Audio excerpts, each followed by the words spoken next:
In college, I went to film school and absolutely loved it. I met amazing people and learned a ton. One of my favorite parts was making short films where I could bring my unique vision to life. However, I had trouble brainstorming ideas while on campus. The dorms and library just didn't inspire me. So I started taking long night drives, blasting music, and letting my mind wander. One night, during one of these drives, I noticed flashing lights in my rearview mirror. It was clear I was getting pulled over, but I couldn't figure out why. I pulled over, and the car behind me did too. The lights went off, and I sat there confused about what I did wrong. I put my key on the dashboard as I'd been told to do when pulled over. I tried to see the car behind me, but it was too dark. It looked like a pickup truck, which was odd for a police car. Doubts crept in that this might not be a real cop. Finally, someone got out of the vehicle. In the dim light, I could see he was wearing black pants and a black hoodie. Alarm bells went off in my head because cops don't wear hoodies, but I didn't speed away, fearing it might still be a cop, and I didn't want to get into more trouble. The guy walked unsteadily toward my car. When he got to my window, which was down about a quarter of the way, I could see his face. He started yelling for me to get out of the car. I could smell booze on his breath through the crack in the window. And that's when it hit me that this wasn't a cop. I yelled, "No!" and grabbed my keys, trying to start the car. As I fumbled with the key, he shouted again and started to pull something out from under his hoodie that looked like a gun. I ducked, put the car into gear, and sped off.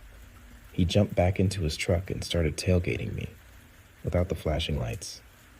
I was going over 65 miles per hour on a 45 miles per hour road, trying to lose him. For nearly 30 minutes, he stayed right behind me. Finally, I pulled a movie trick. I waited until the last second and swerved onto a highway on-ramp, forcing him to miss it or crash.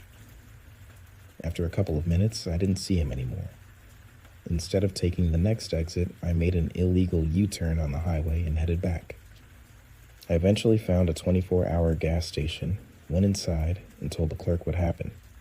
He called the police, and I asked for directions back to campus since I didn't have GPS, and my brick phone was back in the dorm. When the cops arrived, I gave them all the info I could, but it wasn't much. The cops said they'd probably never find the guy, but he was kind enough to escort me back to school. That night haunts me. I was so stupid for pulling over. Now, whenever I see a truck tailgating me at night, I'm reminded of that crazy night and hope that guy never shows up again. Back in my senior year of high school, I lived in western Pennsylvania. We usually got a couple of snow days each year, but this one day should have definitely been a snow day. For some reason, the school decided the roads were safe enough, even though there was still some ice around.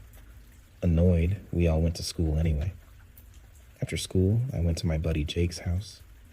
We hung out, played video games until it got dark, and then I decided to drive home. The roads had improved a bit, but there was still some ice. It's normally a 15-minute drive from Jake's place to mine, but I was taking it slow to be safe. Leaving Jake's neighborhood, there's this blind hill that always stresses me out, because if someone comes over it too fast, they could rear-end you.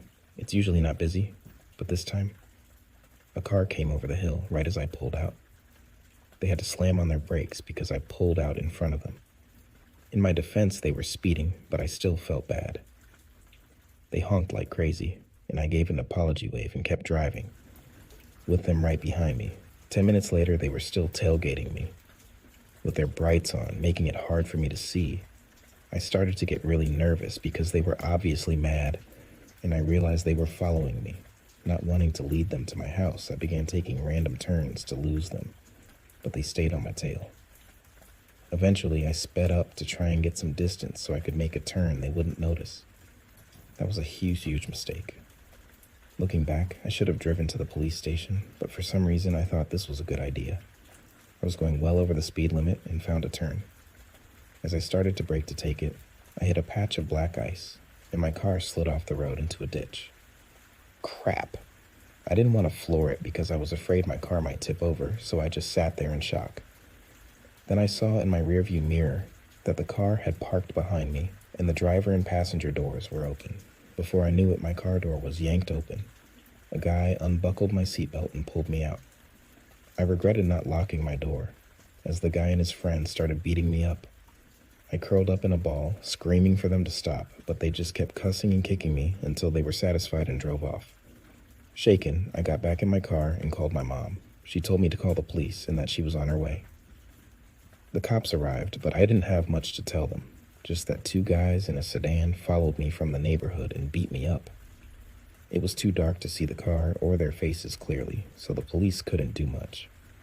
If I had just driven to the police station instead of trying to lose them, I could have saved myself a lot of pain.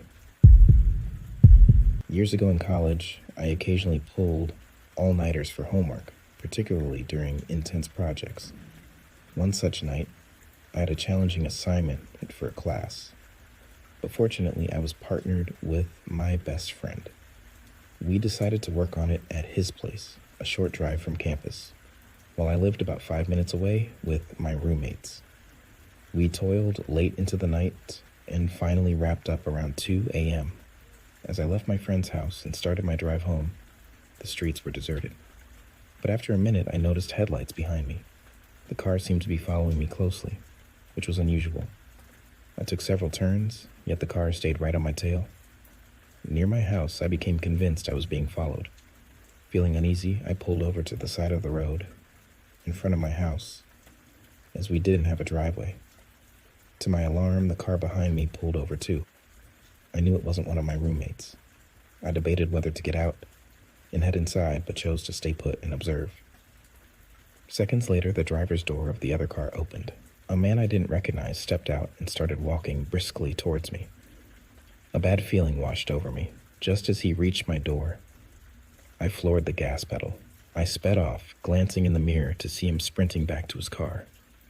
I needed to lose him quickly. At the end of my street, I made a sharp right, then a fast left into another residential area, gaining some distance. Although I couldn't see him behind me, I knew we were the only two cars on the road. I continued making random turns until I found a gas station. I pulled into the parking lot, switched off my headlights, and waited in the shadows. From my vantage point, I saw a car drive by on a nearby road. It might have been him, but he didn't come close. I stayed hidden for several more minutes, ensuring he wasn't nearby. Once I felt safe, I carefully made my way back home. Sticking to less traveled routes, I parked and hurried inside, relieved that he hadn't returned. To this day, I wonder why he followed me. I didn't recognize him, and was sure I hadn't done anything to provoke such behavior. It remains a mystery, one I may never solve.